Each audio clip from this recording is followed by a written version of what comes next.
Terus nyanyi juga nggak bisa. Jadi kalau nyanyi di rumah itu saya nggak pernah nyanyi for fun lagi. Saya kalau mau latihan nyanyi itu sesek dulu. Jadi kayak sesek nafas gitu.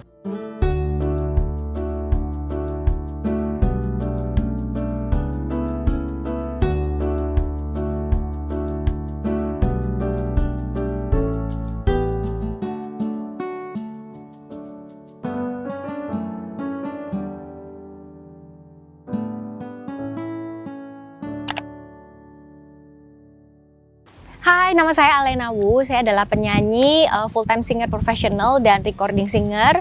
Lalu saya juga adalah istri dari seorang musisi dan ibu 2 orang anak cowok. Saya juga adalah business owner yang baru mendirikan suatu bisnis selama sekitar 1 tahun ini. Kenalan yuk sama aku.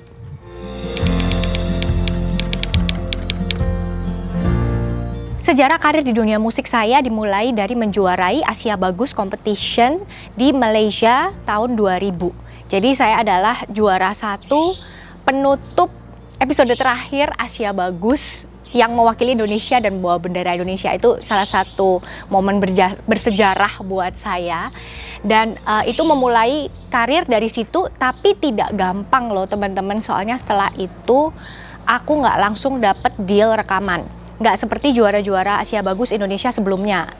Teman saya Rio Febrian itu juara tahun 99, setelah juara dia langsung dapat deal rekaman dengan Sony Music gitu. Kalau untuk saya harus banyak melanglang buana dulu. Jadi nyanyi di mana-mana, terus eksplorasi sampai jadi presenter juga, sempat coba acting juga. Terus akhirnya mendapat jalan dari Tuhan tahun 2003 mengeluarkan album pertama yang berjudul Alena. Waktu itu belum ada Wu-nya. Jadi dari Caroline Gunawan di Asia Bagus berubah jadi Alena, sekarang Alena Wu. Kayaknya nggak bakal berubah lagi sih, itu memang udah saya, Alena Wu. Jadi album pertama saya judulnya Alena Wu, setelah itu ada album Seindah Diriku, setelah itu ada album berjudul Lavender. Yang Lavender full Mandarin. Nanti aku akan ceritain lagi kenapa bisa kayak berubah genre, terus kenapa dari album ke-1 ke kedua itu lama sekali. Jadi kira-kira 5 tahun saya baru mengeluarkan album kedua. Why gitu. Dan setelah itu banyak sekali single sampai sekarang. Tahun ini juga mau keluar single lagi. Bisa dilihat diskografinya di Spotify saya.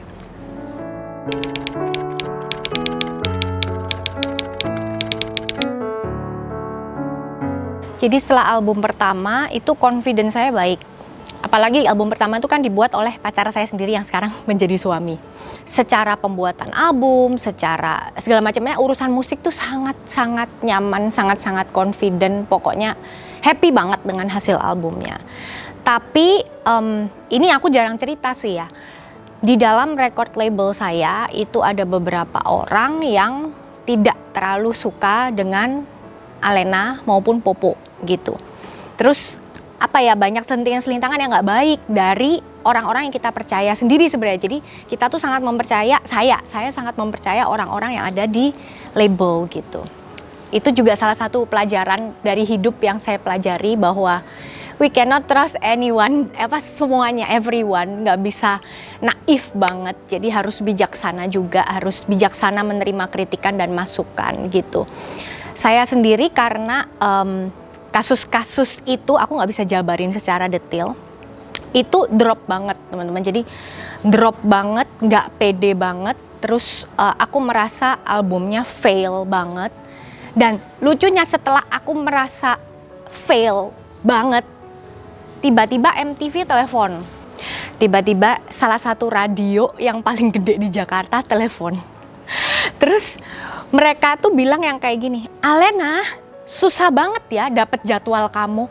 Saya shock dong teman-teman. Jadi I don't know what happened waktu promotion. Terus radio ini juga saya diundang ke sana. Terus MD radionya tuh yang sampai megang tangan saya, Alena, saya tuh jarang suka album Indonesia ya. Saya suka banget sama album kamu. Mana suamimu suruh kesini? Karena dia yang bikin lagu gitu kan. Jadi itu yang bener-bener bikin saya kayak terbengong-bengong gitu. Kenapa ya album saya ini gitu? Kok bisa kayak gini reaksinya? Beda, ada yang bilang fail, tapi banyak yang bilang bagus banget gitu. Jadi aku nggak tahu, tapi itu udah ngefek banget ke confidence saya. Jadi saya masih ingat saya udah bertunangan dengan suami saya pun, itu dia sempat nemenin saya ke psikiater. Jadi kita ke psikiater, tapi untungnya belum parah sih depresi saya itu, nggak harus minum obat. Cuman saya tuh kalau nyanyi di depan umum, pegang mic gini tuh kadang bisa sampai kesemutan. Jadi tangannya tuh kayak mati rasa. Terus saya nggak bisa nyanyi di rumah. Jadi saya sempat mengalami itu ada 8 tahun. Panjang banget tahunan. Dan saya tuh nggak bisa dengerin konser. Jadi basically saya nggak bisa denger suara orang menyanyi. Karena kalau saya denger suara orang menyanyi, itu saya langsung kritikal. Saya langsung kayak kritis banget, langsung tegang gitu badannya. Terus nyanyi juga nggak bisa. Jadi kalau nyanyi di rumah itu saya nggak pernah nyanyi for fun lagi. Saya kalau mau latihan nyanyi itu sesek dulu. Jadi kayak sesek nafas gitu. Itu yang bikin kayak orang tua saya bingung. Kenapa ini anak kok? Papa saya kan suka nyemangatin saya dari dulu kan. Memang supporter saya terbesar tuh papa, habis itu baru mama dan suami. Papa kan musisi gitu, jadi papa bilang, kok kamu nggak pernah latihan kok? Papa siap nanya, kamu udah latihan belum hari ini? Kok nggak latihan? Aku sesek pak, kalau mau nyanyi itu sesek nafasnya. Tapi kalau di panggung kan ya udah hajar aja gitu kan, mau gimana udah di panggung nyanyi aja. Nah biasanya setelah lagu kedua itu hilang dan aku bisa menikmati kalau nyanyi di panggung. Cuman sering banget turun panggung nangis. Turun panggung nangis, berasa suaranya jelek, berasa salah ini itu dan segala macem. Padahal klien repeat order terus.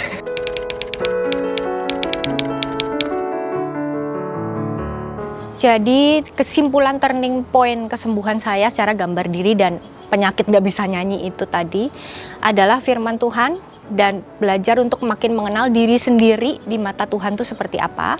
Lalu ada tambahan ekstra, penerimaan total dari seorang suami saya, Popo Fausa, yang sayang mbak, saya berasa banget dia sayang saya total, mencintai saya total, tidak menuntut saya apapun juga, sama harus menggali diri. Jadi itu homework. Saya percaya kalau saya dan Tuhan adalah partner gitu. Jadi saya pun harus melakukan sesuatu yang Tuhan suruh. Jadi saya juga melakukan banyak penggalian diri. Nggak boleh banyak bandingin diri sama orang lain. Itu penyakit saya yang parah banget dan penyakit banyak anak muda sekarang sepertinya. Itu nggak boleh banyak bandingin diri sama orang lain. Bener-bener look deep, look inside, kulik gitu. Bahasanya kulik secara musik, kulik secara diri, kulik secara fashion, semuanya. Jadi diri sendiri yang seutuhnya. Mulai dari situ saya makin lama makin nyaman untuk bernyanyi sesuai kemampuan saya sendiri.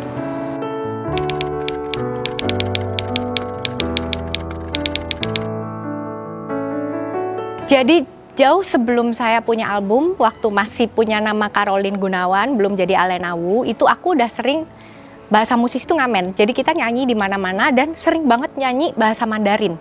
Dulu nggak ngerti artinya apa, cuman pelafalannya bagus kata orang-orang. Karena emang aku kupingku dari kecil denger lagu Mandarin gitu kan. Jadi cengkoknya apa oke.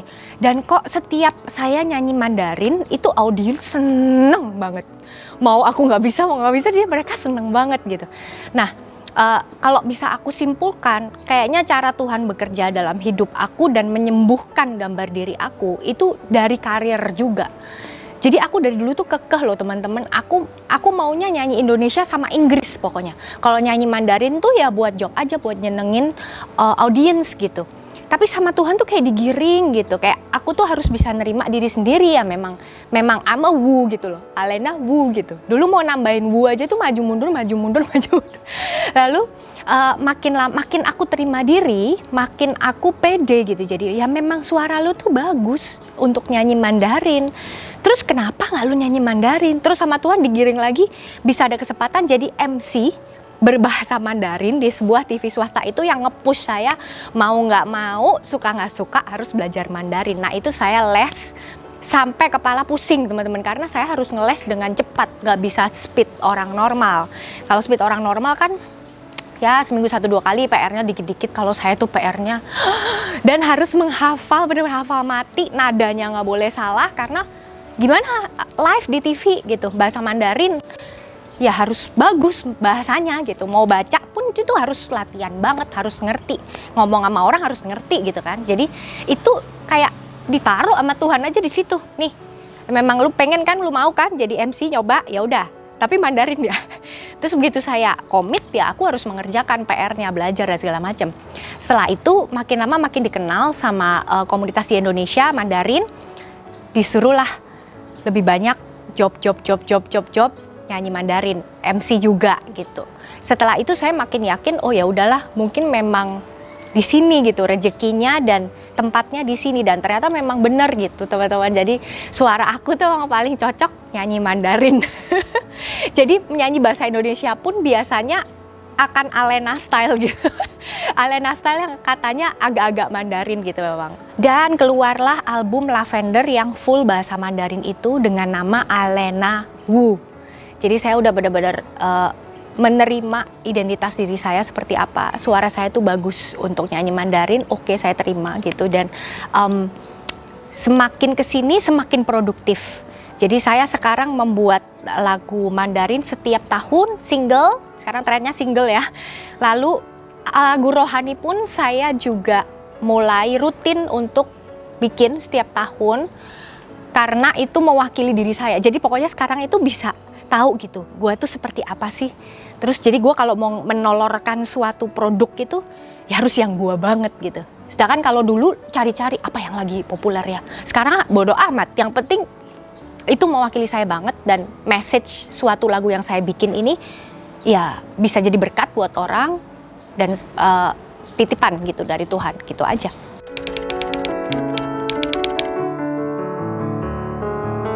Di masa yang marak sekali sosial media, banyak orang yang pamer di sosial media dan lain sebagainya, kita makin susah untuk mengenal diri sendiri teman-teman. Jadi harapanku kita semua bisa makin kenal sama diri sendiri, berhenti membandingkan diri dengan orang lain, pekerjaan orang lain, rezeki orang lain, prestasi orang lain, penampakan orang lain, karena setiap kita, cerita hidup kita beda-beda. Sejarah hidup kita beda-beda, kemampuan kita juga beda-beda. Jadi cari diri sendiri, diri sendiri lebih dalam. Apalagi di masa pandemi ini kita nggak bisa pergi-pergi, jadi fokus aja untuk menggali diri sendiri. Apa sih visi, misi, dan goal hidup kita? Dan itu bukan cuman uang atau bukan cuman prestasi, tapi sebenarnya akan buntutnya tuh memberi teman-teman. Misinya apa sih, visinya apa, goalnya apa, itu selalu kontribusi kita apa sih untuk dunia ini, untuk orang lain. Dan itu selalu berhubungan dengan kisah hidup kita. Saya selalu ngomongnya benang-benang. Jadi kisah terpahit hidup kita digabungkan dengan kisah termanis hidup kita. Pengalaman paling mengesankan, apa yang kita dapatkan waktu kita sepanjang kita tumbuh dari kecil sampai dewasa. Terus kejadian-kejadian itu akan terjahit jadi satu, menjadi itu tadi, visi, misi, dan goal hidup kita akan berhubungan sekali dengan itu. Berhubungan juga sampai ke pekerjaan. Jadi di masa pandemi banyak yang mencari ide-ide pekerjaan. Percaya saya itu pasti ada berhubungan dengan jaring-jaring tadi itu. Jadi yang penting cari dulu, who are you and why are you on earth for? Aku yakin semuanya akan jadi lebih indah dunia ini kalau kita semua bisa berbagi sesuai dengan talenta dan tujuan hidup kita masing-masing.